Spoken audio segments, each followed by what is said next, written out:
steps needed in order to run a successful self-defense and safety seminar at the Millis High School. You'll notice it says self-defense and safety because like around the end, I changed it from women's self-defense and safety seminar to just self-defense and safety because I wanted to be a little bit more inclusive and hopefully raise the participants. Yeah. So this is an outline of my project. I just want to start off with why I chose this, and then my credentials. After that, I'm going to say my hopes to get out of this project, what happened during the day of the seminar, the successes and the failures. Starting off, why did I choose this? First off, Jacob Metzger, some of you guys might remember him. In 8th grade, when I was in 8th grade, he was a senior. He had like basically the same senior project that I did. He did a women's self-defense seminar.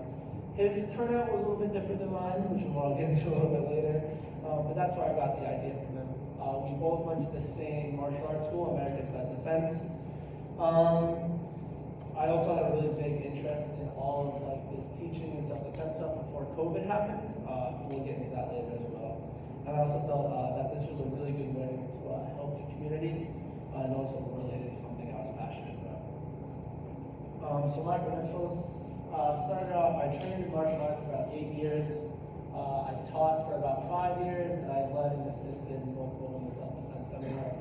That's me freshman year with my family. I went to my first competition and I got like 6th place or something like that. So more credentials, American Best Defense. I went there for 8 years. In 8th grade, I got my junior black belt. That's me in the top right on my graduation. In 10th grade, I got my first degree black belt. That was in Krav Maga. The first one was in American Kempo. The effects of COVID, I was on track to get my 3rd black belt, my 2nd degree, but I had to stop because they closed down the studio. For teaching, I've been teaching for about 5 years. The ages that I taught, those are some of the ages. That's the group from 4 to about 6.5 little dragons. And then we have from like 6.5 to 12, 13 is all of like the basic classes and the advanced classes. And I also taught like our age, like high schoolers in Krav Maga.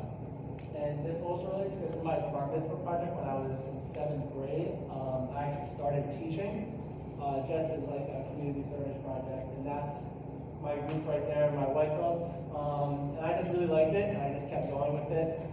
And actually, these kids just got their black belts like 3 months ago, so I was helping them out with that for a while. What I hope to get out of this project, I already said it before, just to help the community.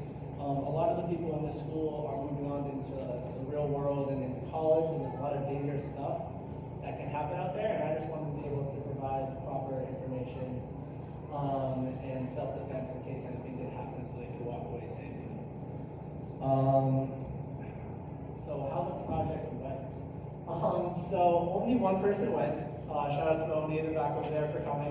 Really appreciate that. We'll get to that just a little bit later. What I taught was just the basic self-defenses for the teens class, the Krav Maga. So defenses from the front, from punches, jab and cross, as well as the haymaker's defense, which is what the one he's doing right here. And I did front choke, and Mahoney did a really good job, so I decided to advance a little bit and do front choke with the push. My successes, so I didn't think able to do was a success. I found out like 2 weeks before I did my senior project that the senior project day thing wasn't happening, which was when I planned to do it. So I do a lot of like last second planning and moving things around.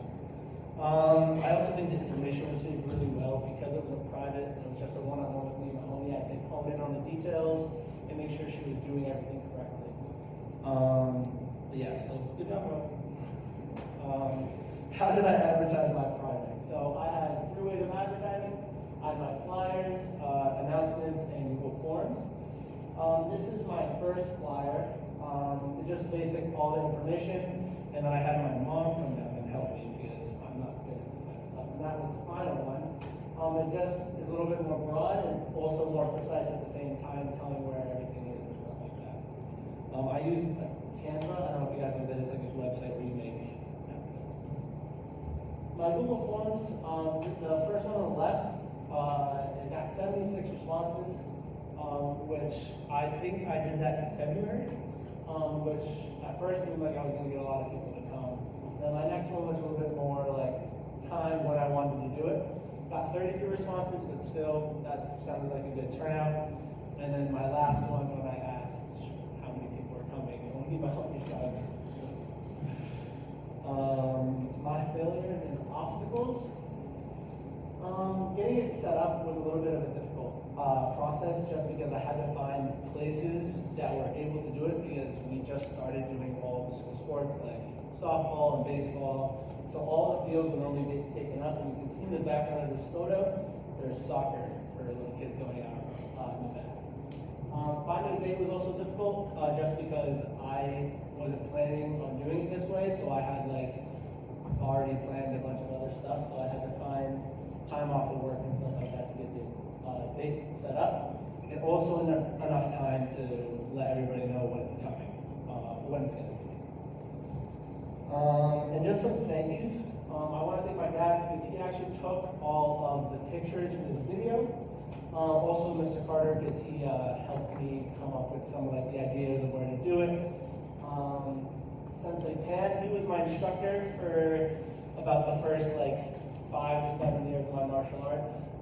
And he also helped me come up with all the defenses that I was going to be doing with Mahoney during the self-defense seminar. Mrs. Fogarty helped a lot also, because she was the person who said it was okay to use any of the fields, and also she responded to all of my emails really quickly, which was really nice.